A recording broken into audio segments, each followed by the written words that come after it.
ඒ වෙලාව එනකොට මට කිව්වා මේ දීවරෙක් කතා කරලා සර් මේව නැවක් ඇවිල්ලා තියෙනවා ඒක සුද්ධ බහලා එනවා සර් ඒගොල්ලන්ගේ අතේ ආයුධ තියෙනවා ආපහු යනවා සර් මේ මොකද්ද දන්නේ නැහැ කියලා. ඒ සැරේ අද නම් අපි දිනලා හෙට හවස වගේ. ඒ සැරේ කිව්වා අපි ගිහිල්ලා ගාල්ලේ පොලිසියට කිව්වා ගාල්ලේ පොලිසිය කිසිම ඇක්ෂන් නැහැ ගන්න.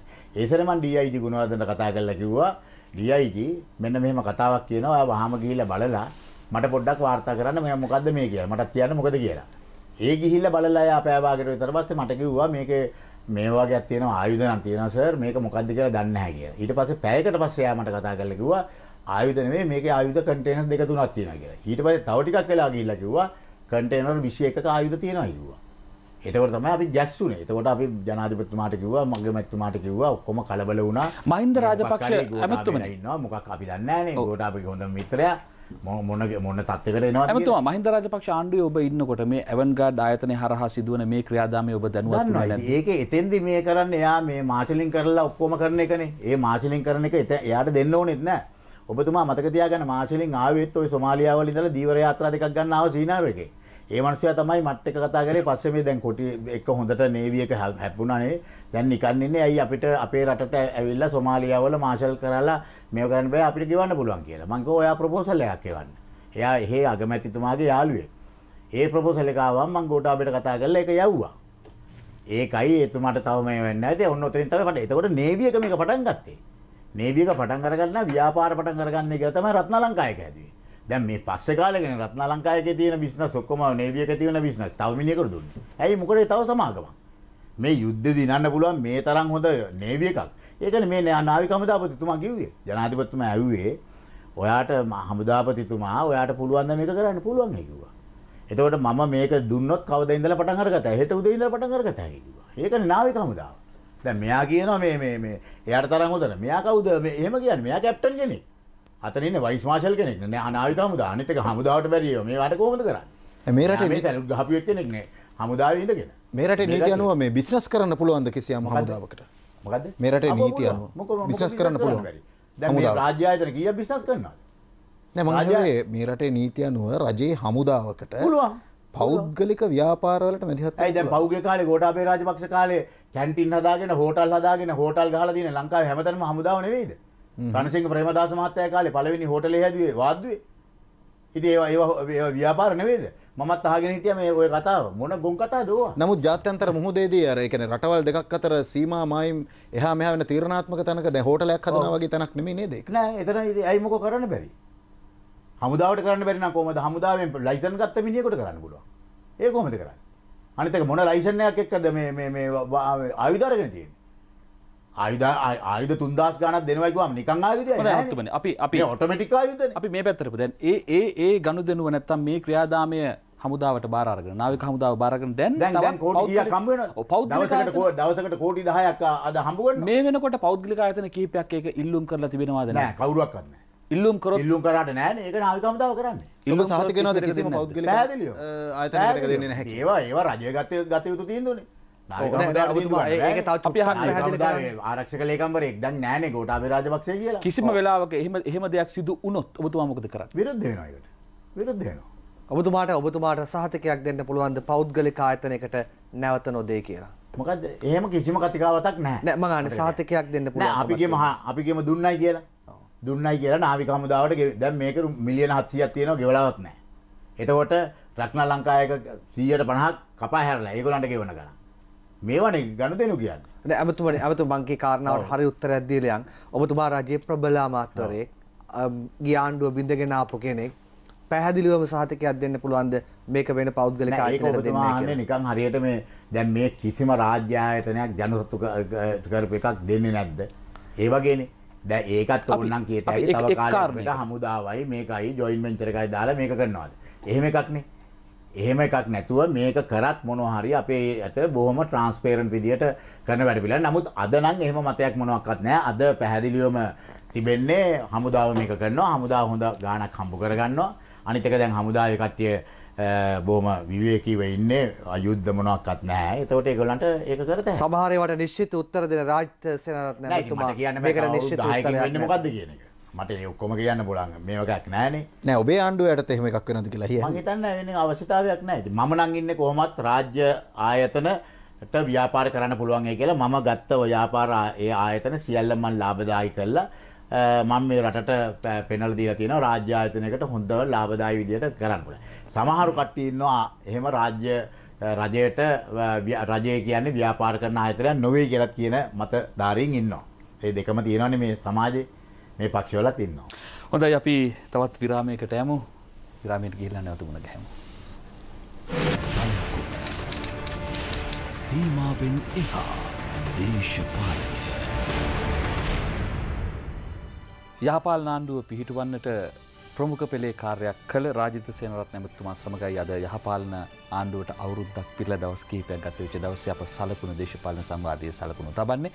ඇමතුමනි රටේ ආර්ථිකය සම්බන්ධයෙන් විවිධ කාරණා මතුවෙනවා. ඒ වගේ මේ ආර්ථිකය සම්බන්ධයෙන් එකතු කරගන්න පුද්ගලයන් පිළිබඳවත් යම් චෝදනා මතුවුණා. ජෝර්ජ් සෝරෝස් පිළිබඳව අපි මේ චෝදනා කිහිපයක් බලමු.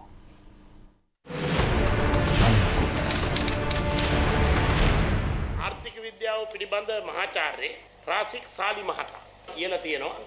අගමැතිගේ ආර්ථික දැක්ම පැහැදිලි. අයවැය ප්‍රකාශය අපැහැදිලි. සියල්ලට කලින් වගකිව යුතු විශ්වාස කළ හැකි මුදල් ඇමතිවරයෙක් අවශ්‍යයි කියලා. අගමැතිතුමා ඒ සඳහා පිළියම් යොදන්නට හදන්නේ ඊට වඩා අපූර්ව ආකාරයකට. මේ ආර්ථිකයේ වැටිලා තියෙන අගාධයෙන් ගොඩ එන්න මාර්ගය සොයා ගැනීම සඳහා ඒ කොළඹ ආර්ථික සමුළුවේ උපාය මාර්ග දූතයා තමයි උපාය මාර්ග විශේෂඥයා තමයි ජෝර්ජ් සෝරෝස්.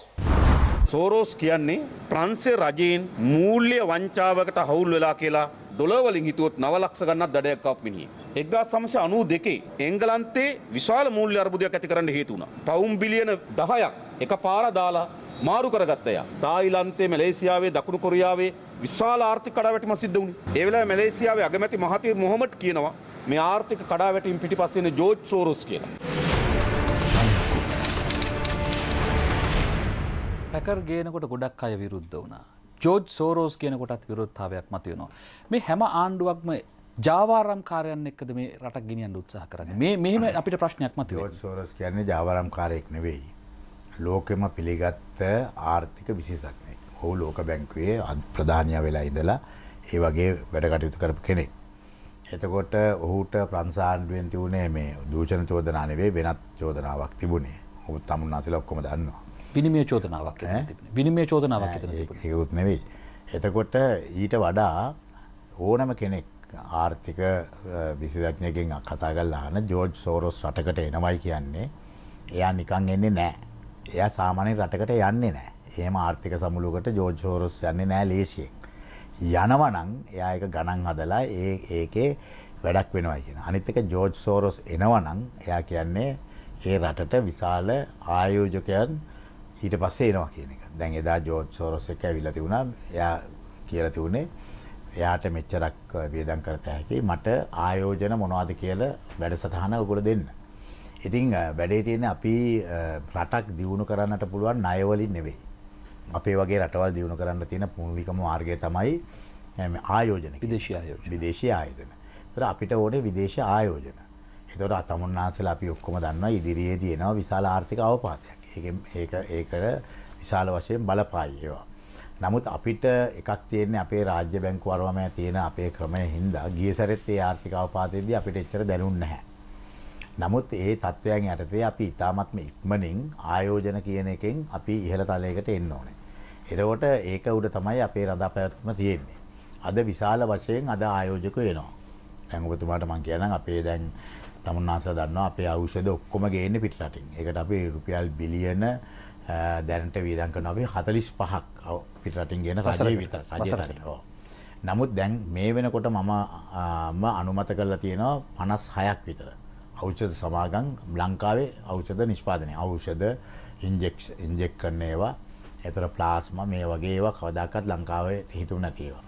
එතකොට ඒකෙන් මම බලාපොරොත්තු වෙන්නේ මේ පුළුවන් තරම් මේ පිටරටට ඇදිලා යන මේ මහා ධනය බේර ගන්න. ඉතින් එතකොට අද විශාල වශයෙන් අද එනවා. මොකද ඔවුන් ගිය සරවල කියන්නේ ඔවුන් ආවම ඔවුන් කලකිරීමට යනවා. ඔවුන්ගෙන් කොමිස් ඉල්ලලා අරවා මේවා ගල. අද ඒකෙන් දැනට 30 ගාණක් මේ වෙනකොට අනුමැතිය ඇවිල්ලා ඒ ගිවිසුම් පවාසම් කරන්නට ක්‍රියා කරනවා.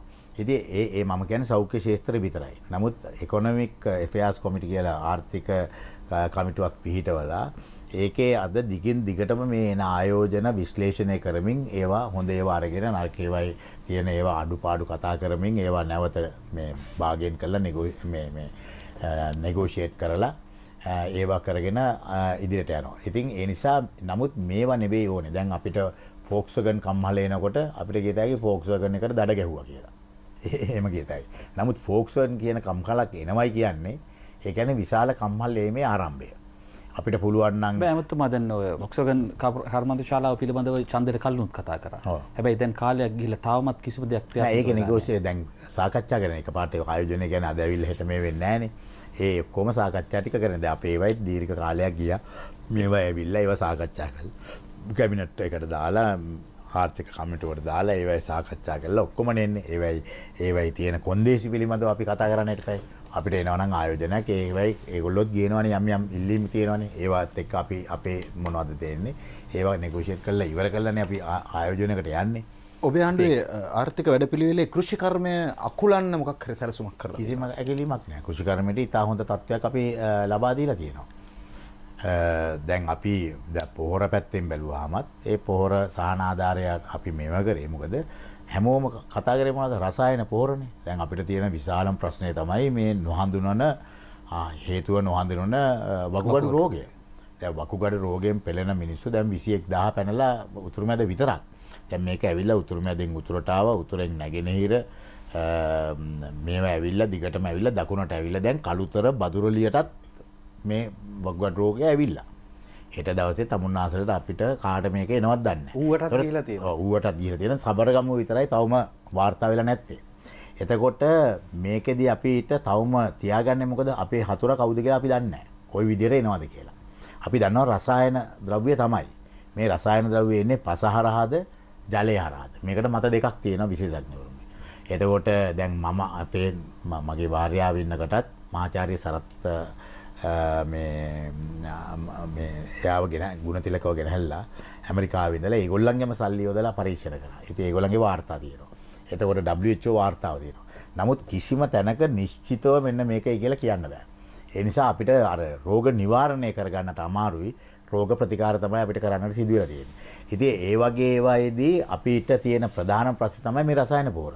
පෞගිය කාලේ බාඩ පොහොර ගත්තා. මොකද රුපියල් 350ට දෙන්න සිදු වෙන ඉඳ. ඒකේ කැඩ්මියම් ආසනික් තියුණා. එතකොට මේකෙන් මිදෙන්න තමයි පොහොර වල සල්ලි අතර දෙනවා. රුපියල් 25000. එතකොට යනවා රුපියල් 2000 මිලියන 2500ක් වැඩියෙන්. හැබැයි ඒ තුල ගෝවින්ගෙන් චෝදනාවක් එනවා එමෙතුමනි. ඉතින් හරියනේ. ඉතින් ගෝවින්ට ඕක තේරෙනවද ඔච්චර? ගෝවින්ට තේරෙනවා වකුගඩුව මේ වෙනවා. ගෝවින්ට පොහොර ටික හම්බ වෙන්නේ නැහැ. එතකොට සල්ලි හම්බ වෙනවා. සල්ලි ගියාම එතන මේ එක පාට මේවක් වෙනස් කරාම එක දවස් එක මේකෙන් එක කන්නෙන් ඕක හැදෙන්නේ නැහැ. නමුත් දැන් ඒක ටික ටික වෙනවා. දැන් ওই වගේම නිල ඇඳුම තියුනේ.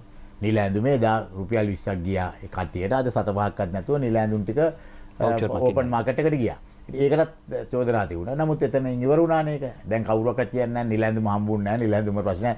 ඉතින් මේකත් එහෙම තමයි. මේක කරන්න ඕනනේ. කවුද මේක කරන්නේ කිව්වේ? මේ පෝරසාන ආධාරයේ මේ විදිහට දෙන්න එපා කියලා කිව්වේ රතන හාමුදුරුවෝ. එතකොට පරිසර සංවිධානය ඇවිල්ලා කිව්වා. එතකොට සමහර ගොවි සංවිධානය ඇවිල්ලා කිව්වා. හරි. ඒතර කෑ ගහනකොට රතන හාමුදුරුවෝ විතරයි අනිත් කට්ටිය නිශ්ශබ්ද වෙනවා. ඒකනේ සාමාන්‍ය ක්‍රමය. ඉතින් මේකවත් දෙන්නේ අපි අනාගතයේ දිහා බලලා මේවා රසායන පෝර දිදී මේ වකුගඩු වලට බෙහෙත් කරන්නට කරන එක නෙවෙයි වැඩේ තියෙන්නේ. මේ මිනිස්සුගේ ජීවිත කොහොම හරි දැන් ගලව ගන්න එපයි. ඉතින් ඒ වගේම තමයි. නමුත් කෘෂිකර්මය සඳහා විශාල වැඩපිළිවෙලක් වාරි මාර්ග සඳහා විශාල මුදල් වෙන් කළ තියෙන මෙතරේ බලන්න. ඇමතුමනි මට එක කාරණාවක් පොඩ්ඩක් දේශානතිය වෙනස් කරන්න අවස්ථාව ඕනි. ඖෂධ පනත මේක ප්‍රායෝගික කරගන්න බැරි වෙලා ඇමතුමනි. එක ඖෂධයක මිලක් අඩු වෙලා නැහැ. අපේ රටේ රෝගී ජනතාව දැඩි ලෙස මේ කාරණාවෙන් පෙළෙනවා. ඖෂධ නාමයෙන් තාම ඖෂධ නිකුත් කරන්නේ නැහැ. මේක බරපතල කාරණාවක්. මේකට ඔබතුමාගේ මැදිහත් වීම ප්‍රමාණවත් නැහැ නේද? දැන් ඔබතුමා දන්නවද කොහොමද ඖෂධයේ මිල අඩු කරනකොට තියෙන පියවරවල් ටික? ඉස්සෙල්ලාම කරේ මොකද්ද? මම මාර්තු මාසයේ 8 වෙනිදා ගෙනාවා ඖෂධය. ඒතර මාධ්‍ය වලින් මගෙන් කොච්චර ප්‍රශ්න කරද ඇයි මේ හදිස්සිය කියලා? පාර්ලිමේන්තුවේ කට්ටිය ඇහුවද ඇයි මේ හදිස්සිය කියලා? හදිස්සි මොකද උනේ? දවසක් හරි පාරක් වුණොත් මම දන්නවා මේකේ තියෙන තර්ජනය. මේවට තියෙන බලපෑම. අපි ගෙනහැලා සම්මත කරගත්තා. දැන් පනත ගෙනාවයි කියන්නේ මොකද? මට මේ ආවරණය ගත්තා මේක කරන්න. එතන පස්සේ